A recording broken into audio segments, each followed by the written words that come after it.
34장 전담열전. 왕의 피를 물려받은 이가 왕이 되어야 한다. 전담은 적현 사람으로 옛날 제나라 왕 전시의 후예이다. 전담의 사촌 동생 전영과 전영의 동생 전횡은 모두 호걸이고 집안이 강성하여 인심을 얻을 수 있었다. 진섭이 처음 군사를 일으켜 초나라 왕이 되었을 때 주부를 보내 위나라 땅을 침략하여 평정하고 북쪽으로 적현에 이르렀으나 적현의 성문은 굳게 수비되고 있었다. 전담은 거짓으로 자기 종을 묶고 젊은이들을 데리고 관하로 가서 종을 죽이는 신용을 하였다. 그는 적현 현령이 나오자마자 현령을 쳐 죽인 뒤 세력 있는 관리의 자제들을 불러놓고 말했다. 제후들은 모두 진나라의 반기를 들고 스스로 일어서고 있다. 제 나라는 옛날에 세워진 나라로서 내가 그 전시의 후예이니 마땅히 왕이 되어야 한다. 그러고는 마침내 스스로 제 나라의 왕이 되어 군사를 일으켜 주부를 쳤다. 주부의 군사가 돌아가자 전담은 군사를 이끌고 동쪽으로 가서 제 나라 땅을 점령했다. 진나라 장수 장한이 임재해서 위나라 왕 구를 에워싸자 사태가 급박해졌다. 위나라 왕이 제나라의 도움을 요청하자 제나라 왕 전담은 군사를 이끌고 위나라를 도우러 갔다. 그러나 장한의 군대는 나뭇가지를 입에 물고 한밤중에 재빨리 공격하여 제나라와 위나라 군사를 크게 무찌르고 전담을 임재 아래에서 죽였다. 전담의 사촌 동생 전영이 전담의 남은 병사를 거두어 동아로 달아났다. 독사에게 물린 손은 잘라야 한다. 제나라 사람들은 왕 전담이 죽었다는 소식을 듣자 옛날 제나라 왕이던 전건의 동생 전가를 제나라 왕으로 세우고 전각을 제상으로 전간을 장군으로 세워 제후들의 침입에 맞서도록 하였다. 전영이 동아로 달아나자 장한이 그를 뒤쫓아가 애워쌌다. 항량은 전영이 위급하다는 소식을 듣자마자 바로 군대를 이끌고 와서 장한의 군대를 동아 아래에서 무찔렀다. 장한이 서쪽으로 달아나자 항량은 승리의 기세를 타고 그의 뒤를 쫓았다. 한편 전영은 제나라 사람들이 전가를 왕으로 세운 것에 화가 나서 병사들을 이끌고 제나라로 돌아가 제나라 왕 전가를 쳐서 몰아냈다. 전가는 초나라로 달아나고 제나라 재상 전각은 조나라로 달아났으며 전각의 동생 전가는 앞서 조나라의 도움을 요청하러 갔기 때문에 그곳에 그대로 머무른 채 돌아오지 않았다. 전영은 전담의 아들 전부를 제나라 왕으로 세우고 자신은 재상이 되었으며 전횡은 장군이 되어 제나라 땅을 평정하였다. 항량은 장한을 뒤쫓았지만 장한의 군대가 더욱더 강성해졌으므로 조나라와 제나라에 사신을 보내 이 사실을 알리고 군대를 출동시켜 다 함께 장한을 치자고 하였다. 이에 전영이 이렇게 말했다. 초나라가 정가를 죽이고 조나라가 정각과 정간을 죽이면 지금 바로 군대를 출동시키겠소. 초나라 회왕이 말했다. 정간은 동맹국의 왕으로서 공공한 처지가 되어 우리에게 왔으니 그를 죽이는 것은 의로운 일이 아니오. 조나라도 정각과 정간을 죽이면서까지 제나라의 환심을 사려고 하지는 않았다. 그러자 제나라 사신이 이렇게 말했다. 독사에게 손을 물리면 손을 자르고 발을 물리면 발을 자릅니다. 왜 그러겠습니까? 자르지 않으면 몸뚱이마저 해치기 때문입니다. 지금 전가, 정각, 전가는 초나라와 조나라에게 손이나 발 같은 친분이 있는 것도 아닌데 왜 죽이지 않습니까? 또 진나라가 다시 천하 사람들의 마음을 얻게 된다면 군사를 일으켜 정권을 잡았던 자들은 당연히 죽일 테고 게다가 그 무덤까지 파헤칠 것입니다. 그러나 초나라와 조나라가 사자의 말을 듣지 않자 제나라도 화가 나서 끝내 군사를 보내주지 않았다. 예상한 대로 장한은 항량의 군대를 쳐서 항량을 죽이고 초나라 병사를 깨뜨렸다. 초나라 병사가 동쪽으로 달아나자 장한은 하수를 건너 거록에서 조나라를 에워쌌다. 항우가 급히 달려와 조나라를 구해주었으나 항우는 이 일로 전영을 원망하게 되었다. 원망하는 마음은 반란의 불씨가 된다. 항우는 조나라를 구원하고 장한 등의 항복을 받은 뒤 서쪽으로 가서 함량을 무찔러 진나라를 멸망시키고 제후들을 왕으로 세웠다. 이때 제나라 왕 전부를 보내 교동왕으로 삼고 정묵의 도읍을 정하도록 했다. 제나라 장군 전도는 항우를 따라와 조나라를 구해준 뒤 그 길로 함곡관으로 들어갔으므로 그를 제나라 왕으로 세우고 임치의 도읍을 정하도록 했다. 옛날 제나라 왕이던 전건의 손자 전안은 항우가 하수를 건너 조나라를 구해줄 때 제수 북쪽의 성 여러 개를 함락시킨 뒤 군사를 이끌고 항우에게 투항했다. 항우는 전하를 제북왕으로 세우고 박양의 도읍을 정하도록 했다. 전령은 항량의 뜻을 저버리고 군대를 출동시켜 초나라와 조나라를 도와 진나라를 치려고 하지 않았기 때문에 왕이 되지 못하였다. 조나라 장수 진여도 직책을 잃고 왕이 되지 못했다. 이리하여 두 사람은 모두 항왕을 원망하게 되었다. 항왕이 자기 나라로 돌아가자 제후들도 각자 자기 나라로 돌아갔다.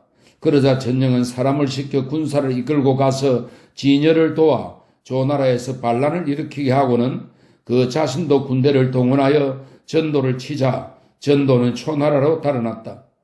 전령이 제나라 왕 전부를 붙잡고 교동으로 가지 못하게 하자 전부의 곁에 있던 신하들이 이렇게 말했다. 항왕은 포악한 사람이므로 왕께서는 교동으로 가셔야 합니다. 만일 가시지 않으면 틀림없이 위태로워질 것입니다. 전부는 두려워 몰래 도망쳐 자기 나라로 갔다. 전령은 화가 나서 제나라 왕 전부를 뒤쫓아가 정묵에서 죽인 뒤 돌아와서 제북왕 전한을 쳐 죽였다. 이렇게 하여 전령은 스스로 제나라 왕이 되어 삼재의 땅을 모두 병합하였다. 이 소식을 들은 항왕은 매우 화가 나서 곧바로 북쪽으로 와서 제나라를 쳤다. 제나라 왕 전령의 군사들이 싸움에서 지고 평원으로 달아나자 평원 사람들이 전령을 죽였다. 항왕은 마침내 제나라 성곽을 모조리 불살라버리고 지나가는 곳마다 사람들을 다 죽였다.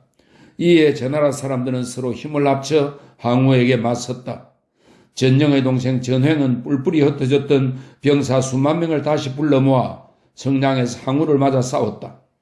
한편 한나라 왕은 제후들을 이끌고 와서 초나라를 무찌른 뒤 팽성으로 들어갔다. 항우는 이 소식을 듣자 제나라를 버리고 돌아가 팽성에서 한나라를 쳤다. 이로 인하여 한나라 군대와 잇따라 싸우면서 형량에서 대치하였다. 그래서 전횡은 다시 제나라의 성읍들을 차지하고 전령의 아들 정광을 제나라 왕으로 세우고 전횡 자신은 재상이 되어 나라의 정치를 도맡았다. 나라의 정치적인 일은 크든 작든 모두 재상이 결정했다. 평민에서 일어나 번갈아 왕이 된 세 형제. 전횡이 제나라를 평정한 지 3년이 지났을 때 한왕은 역생을 보내 제나라 왕 정광과 재상 전횡을 설득하여 한나라에 항복하도록 했다. 전횡은 여기기에 말이 옳다고 여기고 역하에 있던 군사를 해산시켰다. 그런데 한나라 장수 한신은 병사를 이끌고 동쪽으로 제나라를 쳤다. 이보다 앞서 제나라는 화무상과 전해를 시켜 역하에서 진을 치고 한나라와 대치하도록 했는데 한나라 사신이 이르자 수비를 풀고 마음 놓고 술자리를 벌이며 사신을 보내 한나라와 화친을 맺으려고 했다. 이때 한나라 장군 한신은 조나라와 연나라를 평정하고 괴통의 계책을 받아들여 평원나루를 건너와 역하에 있던 제나라 군대를 기습하여 깨뜨리고 그 길로 임치로 들어갔다. 제나라 왕 정광과 재상 전횡은 역생이 자신들을 속였다고 화가 나서 그를 삶아 죽였다. 제나라 왕 정광은 동쪽에 있는 고밀로 달아나고 재상 전횡은 박으로 달아났으며 임시재상 정광은 성량으로 달아나고 장군 전기는 교동에 진을 쳤다. 초나라가 용절을 보내 제나라를 돕게 하자 제나라 왕과 고밀에서 만나 진을 쳤다. 한나라 장군 한신과 조참은 용절을 무찔러 죽이고 제나라 왕 정광을 사로잡았다. 한나라 장군 관영은 제나라 임시재상 정광을 뒤쫓아 사로잡고 박으로 진격했다. 전횡은 제나라 왕이 죽었다는 말을 듣고 스스로 제나라 왕이 되어 되돌아가서 관영을 쳤다. 관영이 전횡의 군사를 영 아래에서 무찌르자 전횡은 양나라로 달아나 팽울에게로 기순했다.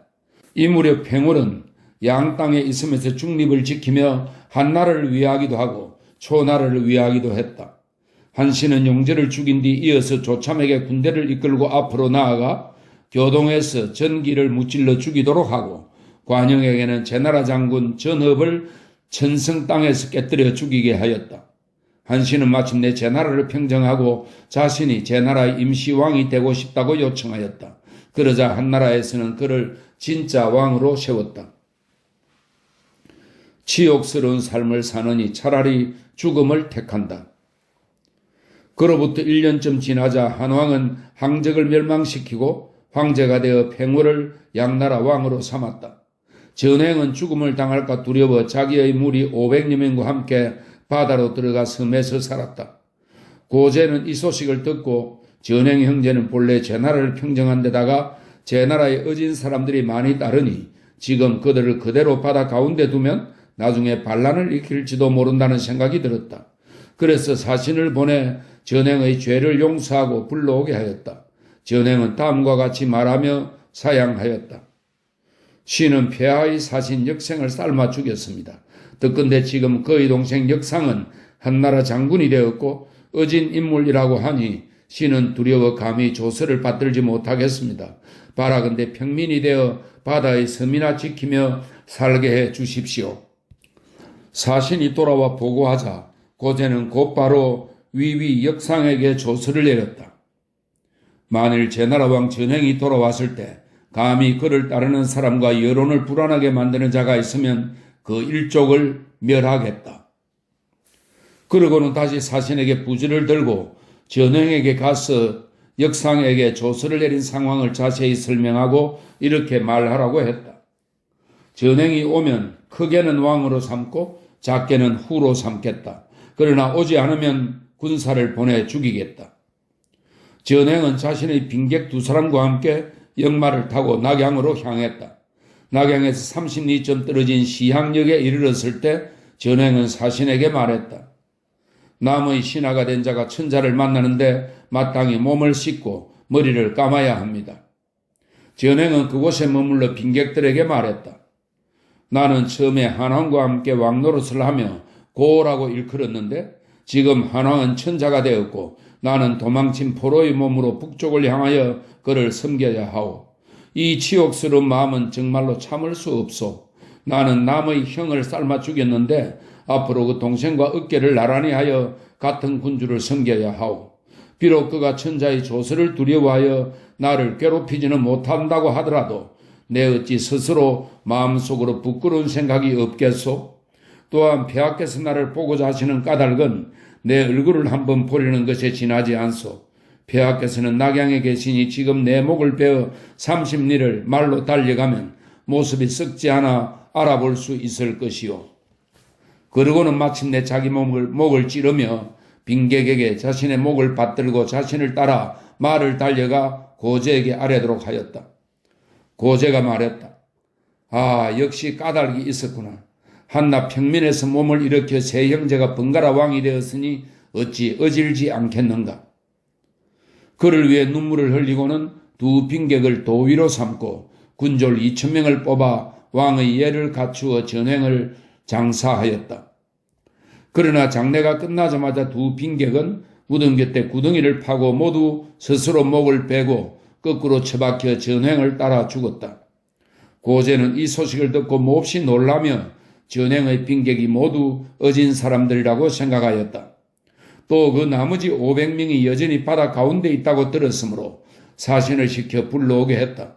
사신이 그곳에 이르러 전행의 죽음을 알리자 모두 스스로 목숨을 끊었다. 이로써 전행 형제가 선비들의 마음을 얻고 있었음을 알 수 있다. 태사공은 말한다. 심하구나. 괴통의 계책이 제나라의 전행을 혼란스럽게 하고 회의물을 교만에 빠지게 하여 이 2사람을 망쳤구나. 괴통은 책사로서 종행술에 뛰어나 전국시대의 권모술수를 논한 글 81편을 지었다. 그는 제나라 사람 안기생과 친하였다. 안기생은 일찍이 항우에게 벼슬을 구했지만 항우는 그의 계책을 쓰지 않았다. 얼마 뒤에 항우가 이 2사람을 봉하려고 했으나 이들은 끝까지 받으려 하지 않고 도망쳐버렸다. 전횡의 절개는 고상하여 빈객들마저 그 의리를 사모하여 따라 죽었으니 어찌 이보다 더한 현명함이 있겠는가. 그래서 나는 그의 사적을 열전 속에 넣었다. 제 나라의 계책을 잘 세우는 사람이 없지 않았을 텐데 전횡을 보좌하여 나라를 지키지 못했으니 이것은 어찌된 일인가.